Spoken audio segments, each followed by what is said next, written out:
네, 안녕하세요. 여러분들의 성공 투자를 도와줄 개미대통령 손석빈입니다. 지속적인 금리 인상으로 주식하기 무서우십니까? 올해에도 미 연준에서 지속적인 금리 인상이 예고되어 있고 현재도 빠르게 금리 인상을 진행하고 있는 상태이며 한국도 미국의 금리 인상에 발맞추어 선제적으로 금리 인상을 단행하고 있는 상태입니다. 현재 이러한 통화정책의 방향이 나와 있는 상태에서 약 1년에 걸친 꽤 긴 하락 및 지수 조정장이 진행되고 있어서 많은 개미 투자자 여러분들께서 앞으로도 금리 인상으로 추가적으로 지수가 하락하지 않을까 많이 걱정하실 상황이라고 생각됩니다. 제 주변 분들도 이 문제에 대해 걱정이 많은 분들이 좀 있더라고요. 그래서 이번 영상을 준비했습니다. 그럼 가보죠. Let's get it!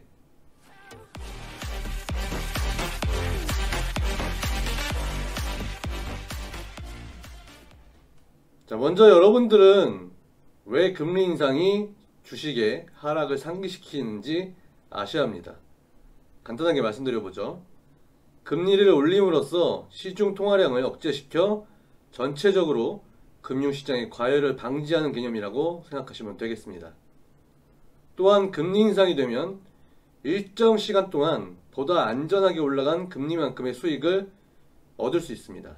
그렇기 때문에 금리가 인상되면 위험자산인 주식에서 보다 안전한 자산인 채권 같은 곳으로 자금이 빠져나가기 때문에 한정된 자원인 돈이 그만큼 주식시장에서 빠져나가기 때문에 주가나 지수를 올리기 어렵다는 게 기본 이론입니다.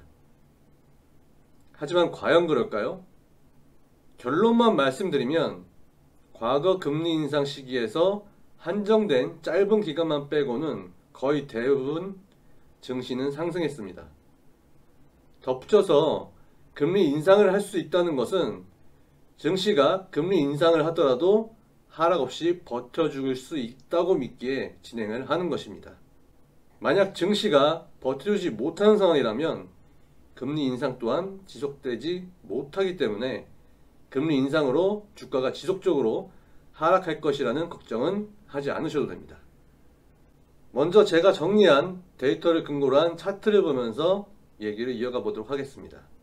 현재 화면에 보시는 차트는 1999년 5월부터 2022년 6월 9일 현재까지의 월별 금리 변화와 코스피 종합주가지수의 월봉 종가 차트입니다.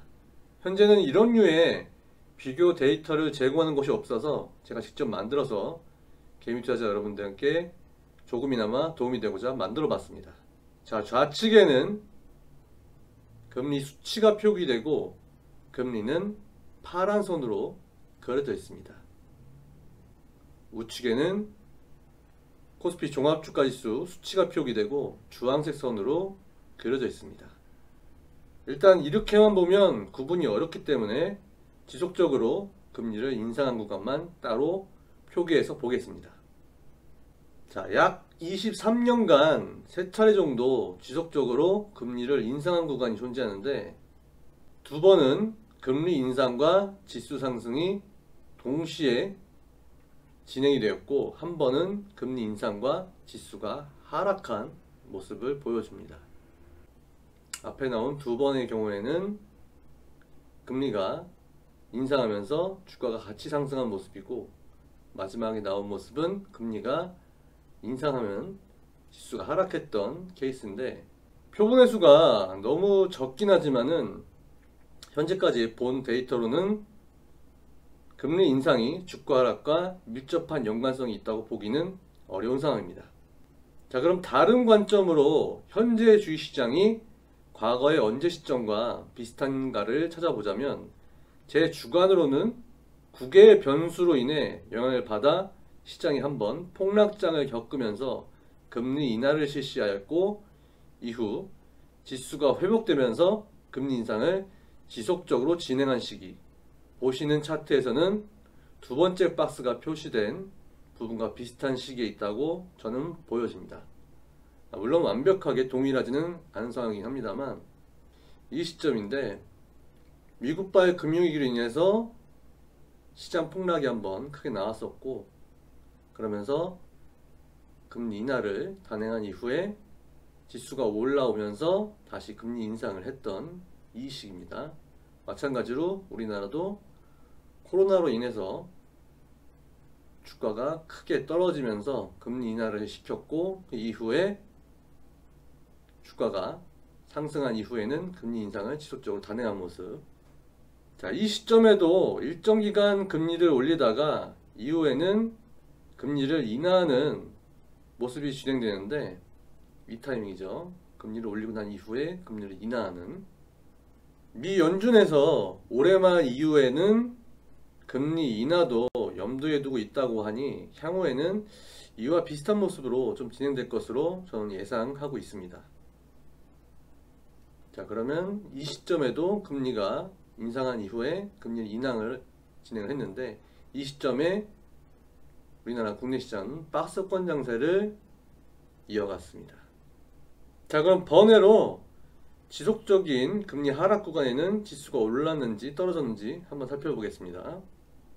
마찬가지로 23년간 3번 정도 지속적인 금리 인하 시기가 있었는데, 일반적인 통념으로는 지속적으로 금리를 인하하면 지수가 올라야 하는데, 첫 번째 구간에서는 조금 올랐다고 볼 수 있겠지만 두 번째, 세 번째 구간에서는 유의미한 상승이 나왔다고 보기는 어렵습니다. 자, 위의 데이터를 근거로 결과를 도출해 보자면 지속적인 금리 인상이나 금리 인하는 지수의 상승과 하락에 크게 영향을 끼치지 못한다라고 알고 계시면 되겠습니다. 추가적인 지식을 좀 알려드리면서 영상 내용을 한번 정리해 보도록 하겠습니다. 국가적으로 증시에 크게 문제가 될 상황이 생겨서 지수가 크게 폭락한 사태가 오면 현재까지는 반드시 금리 인하를 단행했습니다. 그 시점이 2008년 10월의 미국발 금융사태, 이 시점이 되겠죠. 그리고 2020년 3월 코로나 사태, 요 타이밍이 되겠죠. 또한 지수가 일정 수준 이상 오르면 금리 인상을 진행합니다. 이러한 금리 인상과 인하는 금융통화위원회에서 결정하기 때문에 금통위에서 결정되기 전까지는 일반인들은 알 수 없으며 그 척도와 기준 또한 알기 어렵습니다. 사실상 금리와 지수, 이 두 가지 데이터만의 상관관계로 금리의 인상과 인하를 결정하는 문제가 아니기 때문입니다. 참고로 미국의 경우에는 약 100년 정도 금리와 지수의 상관관계를 비교해 봤을 때 0.33이라는 수치가 나오는데, 이 수치가 마이너스 1이면 완전히 서로 반대로 움직이고 1이면 서로 완전히 동일하게 움직입니다. 즉 0.33이면 완전하게 동일하게 움직이지는 않으나 어느 정도 비슷한 경향성을 띈다고 생각하시면 되는데, 금리가 상승하면 주가도 비슷하게 상승하고 금리가 하락하면 주가도 비슷하게 하락한다고 보시면 됩니다. 이와 같이 미국의 경우에도 금리 인상과 지수 하락은 큰 연관성이 없음을 알려드립니다. 오늘 영상에서는 지속적인 금리 인상이 과연 주가 하락과 연계가 될까라는 주제였는데, 표본수가 좀 작긴 하지만 지속적인 금리 인상과 주가 하락은 연관성이 있다고 보기 어렵다는 게 오늘 영상의 결과입니다. 또한 현재의 국내 시장 환경은 2011년 하반기 정도와 비슷한 시장 상황이라고 보여지고, 보시는 월봉 차트로 한번 보여드릴게요. 요 타임입니다. 2011년 하반기 주가가 조정을 크게 받았던 이 타이밍. 물론 시기적으로는 이 타이밍은 짧게 크게 떨어지면서 조정을 마쳤고, 2021년 6월부터 2022년 6월 현재까지는 좀 길게 조정을 길게 끌고 갔어요. 이런 차이점이 좀 있습니다. 자, 이런 상황이라 좀 보여지고, 향후에는 코스피 종합주가지수 약 3000선을 기점으로 등락하는 박스권 장세가 좀 진행될 것으로 보고 있고, 이렇게 되면 시가총액이 큰 대형주들보다는 개별 종목 장세가 진행될 확률이 높습니다. 덧붙여 저는 지수 조정은 이제 마무리되었다고 보여집니다. 환율의 변화와 외국인들의 반응 등 많은 전조현상들로 이를 뒷받침하는 논리와 분석 내용들을 알려드리고 싶은데, 이번 영상에서는 금리에 대한 부분만 말씀드리고 마무리 짓도록 하겠습니다. 올해 미국과 한국에서 지속적인 금리 인상이 진행되어도 국내 증시가 상반기에 보여준 지수 저점을 하회하는 하락 움직임은 나오지 않을 것으로 예상하며, 그 근거는 영상 앞부분에 말씀드린 금리 인상 시기의 케이스와 현재의 시장 환경이 2011년 하반기와 비슷한 시기라는 말씀을 드렸습니다. 그렇기 때문에 금리 인상으로 인해 크게 걱정은 하지 않으셔도 되며, 올 하반기 회복하는 시장을 기대하시라고 말씀드리며 영상 마치겠습니다.